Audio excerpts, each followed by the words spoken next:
Welcome to Nova. Our today's lecture is based on another kind of motion. Up till now, we have discussed only the motion in one dimension.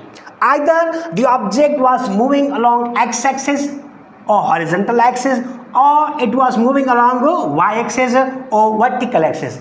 In either of the cases, the direction and the motion was only in one dimension. But now we are switching to another kind of motion, that is projectile motion. Projectile to throw or to project. Simply state the projectile motion को अगर हम define करना चाहें तो define कैसे करेंगे? Will say the motion under the influence of force of gravity. Any motion under the influence of force of gravity is called projectile motion. Now let's analyze this definition. It's a kind of motion and which is influenced by a single force, that is the force of gravity. Any motion, any object you throw, if it is under the obligation, under the influence of single force, that is the force of gravity, we call that motion as the projectile motion. There is only one force present and that force is the force of gravity. We call this motion projectile motion. अब इसमें जो हम पहले assumption करते हैं वो assumptions क्या क्या होती हैं? We have three assumptions regarding the projectile motion. Now, why did we make these kind of assumptions? To make our equation simple and to make our task very easy. We are not going to go in the very details and take the resistance into account. No, we are going to make just simple equations and find out the basics of the projectile motion. So the three assumptions that we have regarding the projectile motion are number one, the value of g is always constant. Value of g is constant. हमें पता है, we know कि g varies from point to point at the depth of the centre of earth and to the altitude. g varies, but for the sake of simplicity we are taking the g is constant at every point. Number second, the main assumption is that there is no air resistance और there is no loss of any kind. अगर हम कह रहे हैं कि air resistance नहीं है तो मतलब कि जो भी हम उसके फोर्स अप्लाई कर रहे हैं उसमें कोई लॉस नहीं आ रहा. So there is no loss of any kind. And the third assumption that we have is that the curvature or the rotation of earth does not affect the projectile motion. वो projectile motion को affect नहीं कर रही. हम range को इतना limited लेते हैं, इतना मिनिमाइज लेते हैं ताकि कर्वेचर का कोई इस पर इफेक्ट ना आए. अगर रेंज ज़्यादा होगी तो कर्वेचर का कोई इफेक्ट आता है. सो प्रोजेक्टाइल मोशन में हम ये तीन अजम्पशंस इसलिए करते हैं. तीन अजम्पशंस क्या हैं? Number one, the g is constant at every point, but it's not. G constant नहीं होती, लेकिन फॉर आवर सिंप्लिसिटी हम जी को कांस्टेंट लेते हैं. Number second is air resistance is negligible. There is no air resistance, it is equal to zero. But there is always air resistance. But for our sake of simplicity, we are neglecting it. We are considering it to be zero. And if we are considering the air resistance is zero, that means we are saying that there is no loss while the object is moving or it's performing the projectile motion. And third is the rotation of earth does not affect the projectile motion. Now, given these three assumptions, we'll define some terms and we'll carry on. Now, हमने इसको define किया कि projectile motion हर वो motion होती है जहां पे कोई ऑब्जेक्ट मूव करे under the influence of force of gravity. The only considerable force is the force of gravity. Let's say अगर मैं पेन को यहाँ थ्रो कर रहा हूँ, सो मैंने पहली इनिशियल वेलोसिटी दी है, अब ये मूव करेगा under the influence of gravity, that pen is said to be performing the projectile motion. यहाँ चलते चलते कोई चीज गिर गई, कोई चीज गिर गई, तो that thing is performing the projectile motion, और द बैलिस्टिक मिसाइल्स और the football kicking the football, these are all examples of the projectile motion. ऐसी मोशन जिसमें ऑब्जेक्ट को इनिशियल वेलोसिटी दी जाए और फिर वो अपनी मोशन को कंटिन्यू करे under the force of gravity, that such kind of motion is known as a projectile motion. Let's say if a duck is jumping, that kind of motion, is that a projectile motion? No, because at every point it is applying the force of its own force. Now that is not projectile motion, but if I throw a ball, that ball is performing the projectile motion. Now here there are two terms. Number one is the projectile. What is projectile? So we say projectile is any object, कोई object है which is performing the projectile motion, PM projectile motion। कोई भी object जो projectile motion perform करता हो उसको हम क्या कहते हैं? प्रोजेक्टाइल्स कहते हैं। या हम ऐसे डिफाइन कर सकते हैं, any object which is given some initial velocity, कोई उसको इनिशियल वेलोसिटी देते हैं और फिर it is moving under the force of gravity, फिर वो जो अपना पाथ है, वो अपनी मोशन है, वो कंटिन्यू करता है under the force of gravity, that object is known as the projectile. कोई भी ऑब्जेक्ट ले जो हम उसको इनिशियल वेलोसिटी दें और वो अपनी मोशन को कंटिन्यू करे under the force of gravity, ऐसे ऑब्जेक्ट्स को हम प्रोजेक्टाइल्स कहते हैं। The second term is trajectory. Projectile क्या है? कोई भी ऑब्जेक्ट है, पर ट्रैजेक्टरी क्या है? It's a path. कौन सा path? A path travelled by the projectile. वो पाथ है जो प्रोजेक्टाइल ट्रेवल करता है, उस प्रोजेक्ट पाथ को हम ट्रैजेक्टरी कहते हैं। प्रोजेक्टाइल जो पाथ फॉलो करता है, आप अमूमन देखते हैं कि जब क्रिकेट में एलबीडब्ल्यू आउट होता है तो क्या करते हैं? सो बैट्समैन को हटाकर बॉल की प्रोजेक्शन दिखाते हैं कि अगर बैट्समैन ना होता तो बॉल ऐसे जाता, सो ऐसे कोई एक डॉट डॉट की लाइन नजर आती है। दैट जो पाथ है, इस पाथ को हम कहते हैं ट्रैजेक्टरी ऑफ द प्रोजेक्टाइल। वो पाथ जिसमें प्रोजेक्टाइल मूव करता है उसको हम कहते हैं trajectory. And most of the time Galileo ने कंफर्म किया था कि the path is of parabolic nature. Most of them, not all the time, most of the time जो पाथ होता है वो एक पैराबोलिक पाथ होता है, एक कर्व्ड पाथ होता है। इसको हम कहते हैं प्रोजेक्टाइल ट्रैजेक्टरी। या हम इसको ऐसे भी डिफाइन कर सकते हैं कि प्रोजेक्टाइल मोशन क्या है? The motion in two dimension. हमने पहले डिफाइन किया था it's a motion under the influence of gravity, हम इसको अब डिफाइन कर रहे हैं it's a motion in two dimension. And two dimension कौन सी है? हम लेते हैं एक एक्स एक्सिस और एक वाई एक्सिस। कि ऑब्जेक्ट मूव कर रहा है एक्स एक्सिस में एंड अगेन ये मूव कर रहा है वाई एक्सिस में, दोनों में मूव करे तो that two dimensional motion is called a projectile motion. Suppose करें अगर कोई ऑब्जेक्ट यहां मूव कर रहा है, is it performing the projectile motion? No, it's performing only motion in one dimension along the x axis. How about this? अगर object यहां move करे, is it projectile motion? No, again the object is moving along the one dimension, that is a vertical axis. But अगर कोई object ऐसे move करे या ऐसे move करे तो दोनों ही केस में, एक इस केस में और एक इस केस में, object is moving along the two dimension. Two dimension कौन सा? It is moving along the x axis. X axis क्या शो कर रहा है? इस मेन पॉइंट से आगे जा रहा है, आगे जा रहा है, that it's moving along the x axis. And y axis क्या शो कर रहा है, इस मेन पॉइंट से ऊपर या नीचे जा रहा है, तो जो वर्टिकल डिस्टेंस है वो शो कर रहा है वाई एक्सिस को। आप यहां देख सकते हैं ये दोनों पाथ हैं, इसमें ऑब्जेक्ट ने ना सिर्फ आगे मूव किया है बल्कि ऊपर भी मूव किया है। It's moving sideways and upwards, it's moving sideways and downwards. तो ऐसी मोशन को हम प्रोजेक्टाइल मोशन कहते हैं जब ऑब्जेक्ट 2 डायमेंशन में मूव करे। हाउ अबाउट दिस, अगर ऑब्जेक्ट यहां मूव करे, is it projectile motion? Yes, it's projectile motion. Why? Because it's moving away from the central point and it's moving downward from the central point. Away x-axis, downward y-axis. Away जा रहा है तो मतलब कि x axis में move कर रहा है, एंड डाउनवर्ड जा रहा है तो मतलब कि वाई एक्सिस में मूव कर रहा है। अगर कोई ऑब्जेक्ट 2 डायमेंशन में मूव करता है तो इसको हम कहते हैं प्रोजेक्टाइल मोशन।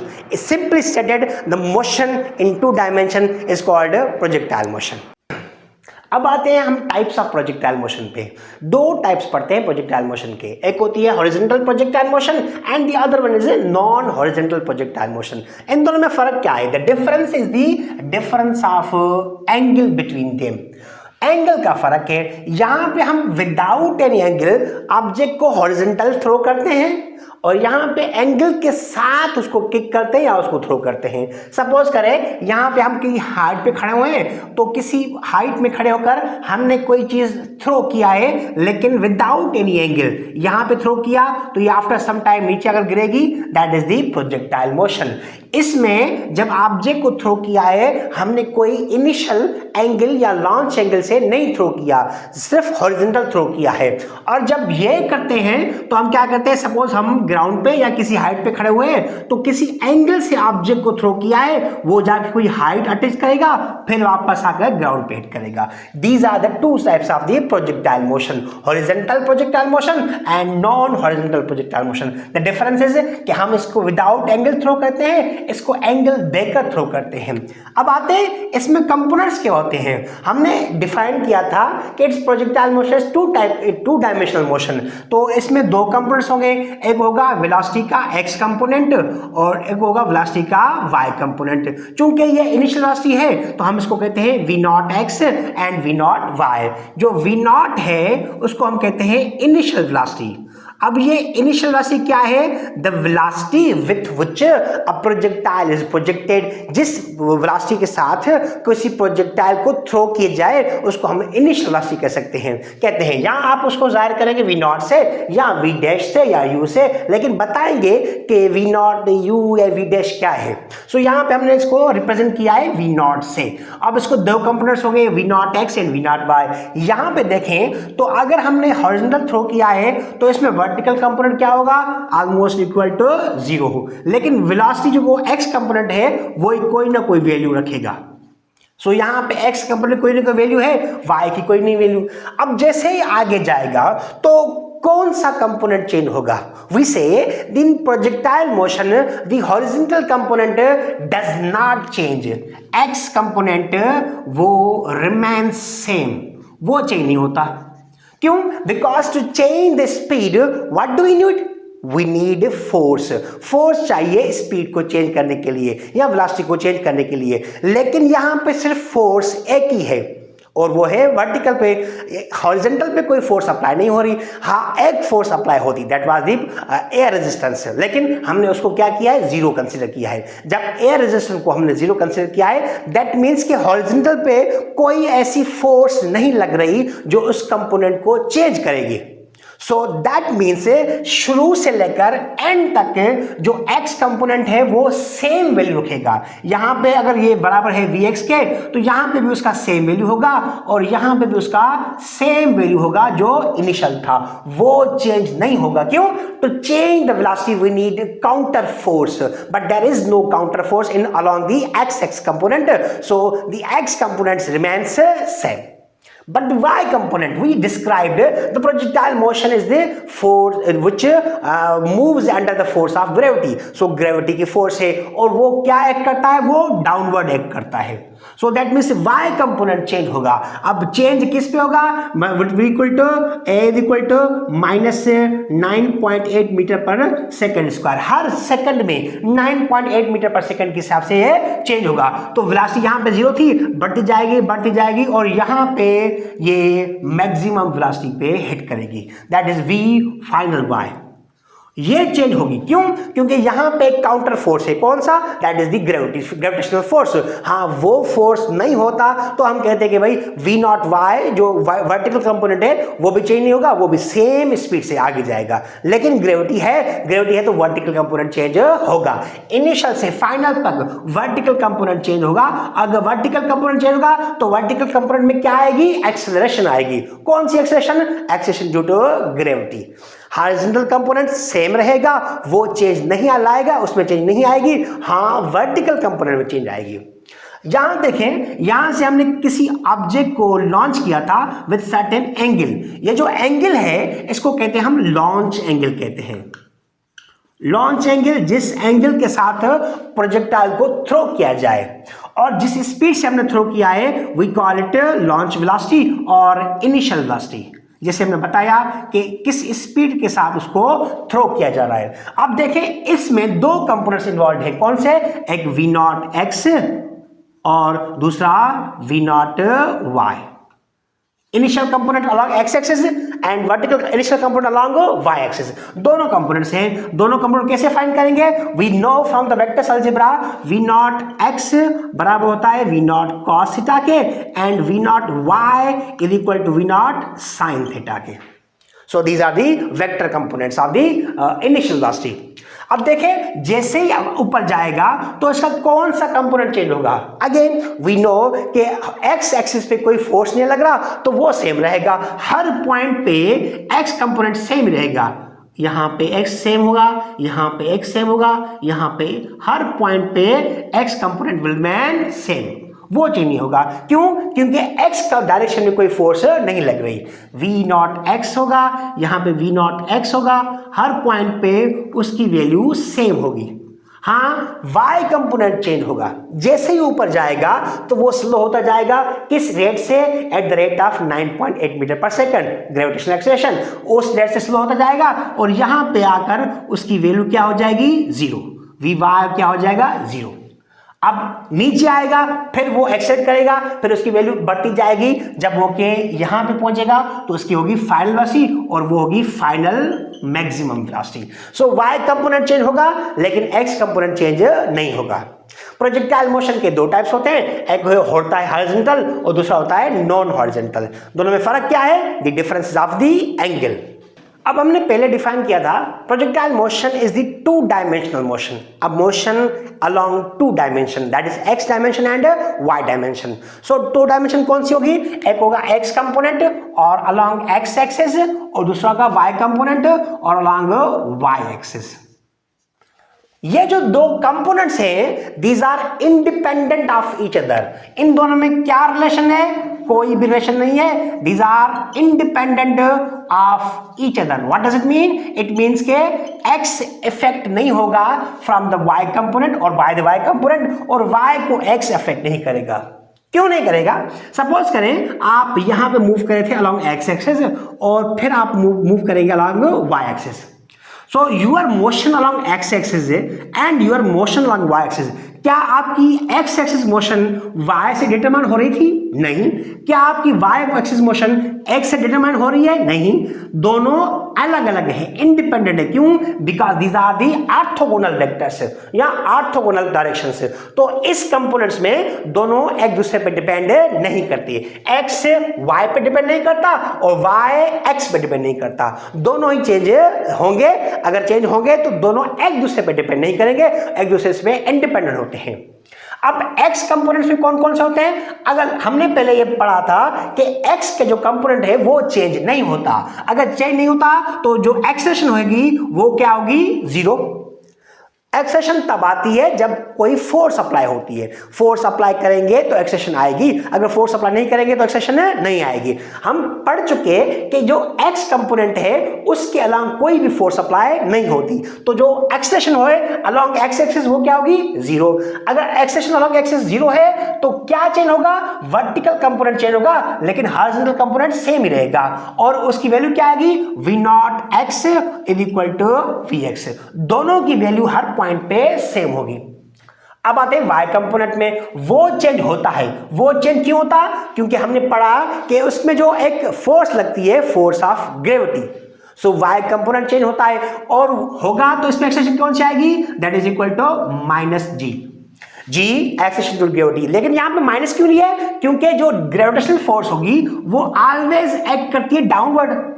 तो हमने ये कन्वेंशन लिया है कि जो अपवर्ड होगा वो पॉजिटिव होगा और जो डाउनवर्ड होगा वो नेगेटिव होगा। सो इस कन्वेंशन के हिसाब से ये हमने माइनस दी है। अगर हम इसके रिवर्स अज्यूम करते हैं कि जी नहीं, डाउनवर्ड पॉजिटिव होता है और अपवर्ड नेगेटिव होता है, तो हम यहाँ पे क्या लिखते हैं, प्लस जी लिखते हैं। लेकिन वी नो कि हम जो डाउनवर्ड वर्टिकल एक्सिस होती है उसको माइनस से रिप्रेजेंट करते हैं। सो इस वजह से चूंकि ग्रेविटेशनल फोर्स हमेशा डाउनवर्ड होता है, तो इस यहाँ पे हमने क्या लिखा, ए इक्वल टू माइनस जी। अब ये जो आ गई एक्सेलरेशन, एक्स में नहीं होती, वाई में होती है। अब वेलोसिटी क्या होगी, यहां पे वेलोसिटी चेंज होगी नहीं, सेम रहेगी। यहां पे चेंज होगी, यहां पे वेलोसिटी कैसे होगी, v y will be equal to v not y minus g T.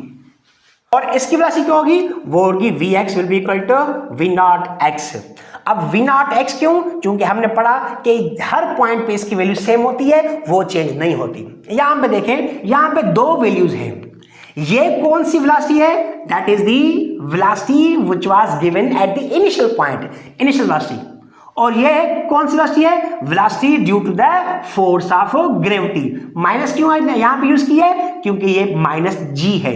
यहां पे दो वेलोसिटीज ऐड हो रही हैं, कौन सी, एक इनिशियल वेलोसिटी जो हमने दी थी इनिशियल पे, और ये फोर्स के वजह से जो वेलोसिटी है, ये दोनों को ऐड किया है तो हमें वर्टिकल वेलोसिटी मिली है। अब दोनों का एक रिजल्टेंट कैसे फाइंड करेंगे, we know from Pythagoras theorem v will be equal to v x square plus v y square. हर पॉइंट पे हम इंस्टेंटेनियस वेलोसिटी फाइंड कर सकते हैं by using the Pythagoras theorem, v x square plus v y square.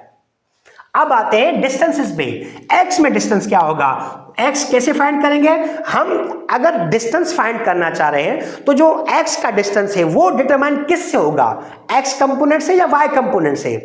Obviously जो x distance है it will be determined by the x components, कितना दूर जाएगा वो y डिटरमाइन नहीं करेगा, वो डिटरमाइन कौन करेगा, x डिटरमाइन करेगा।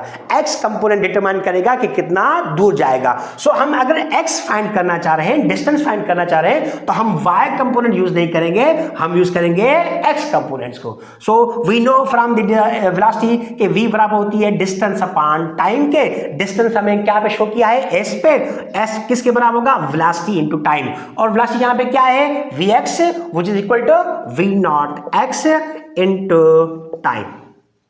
और v नॉट x किसके बराबर होती है, we know v not x बराबर होती है v नॉट cos थीटा के। So we get x is equal to v not cos theta into t और x is equal to v not t into cos theta.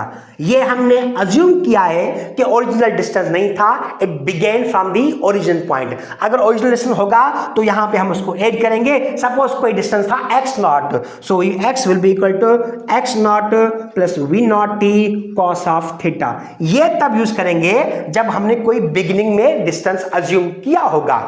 अगर beginning में कोई distance assume नहीं किया कि it is starting from the origin point, तो यहां पे x नॉट क्या होगा, जीरो होगा। हमें क्या मिलेगा, x is equal to v not t cos of theta.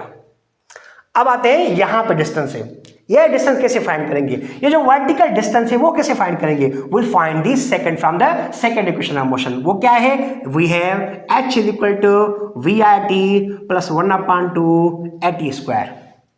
अब h क्या है, दैट इज वर्टिकल डिस्टेंस, और y, और यहां पे vi इनिशियल राशि कौन सी होगी। अब पहले हमने बताया कि जो x हॉरिजॉन्टल डिस्टेंस है it will be determined by the x component of velocity. और जो वर्टिकल डिस्टेंस है वो कौन सा डिटरमाइन करेगा component, it will be determined by the vertical component of velocity. So यहां पे वी आई कौन सी लेंगे, वी नॉट एक्स लेंगे या वी नॉट वाई लेंगे, क्योंकि ये वर्टिकल डिस्टेंस है तो वी आई कौन सी लेंगे, v not y. Y component determine करता है हाइट को और एक्स कंपोनेंट डिटरमाइन करता है रेंज को या हॉरिजॉन्टल डिस्टेंस को।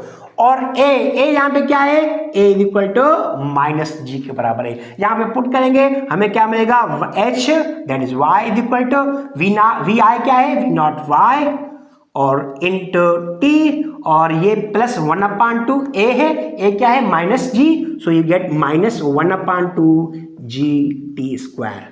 That is the vertical distance and this one is a horizontal distance. So projectile motion 2-dimensional motion होती है। इन 2 डायमेंशन में 2 कंपोनेंट्स होते हैं, x and y components. These 2 components are independent of each other. They do not depend on each other.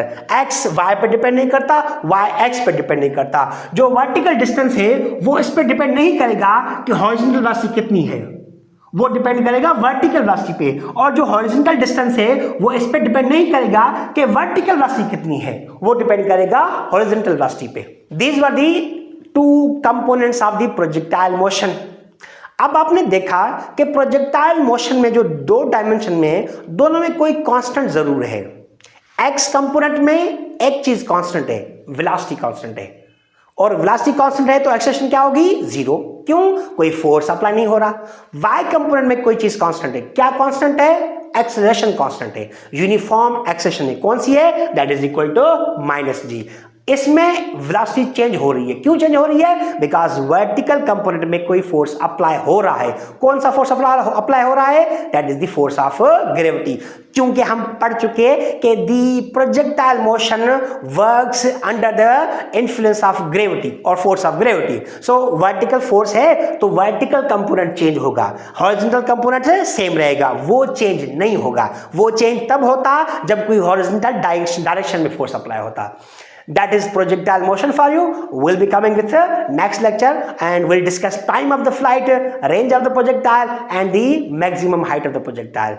Thank you for watching. Allah Hafiz.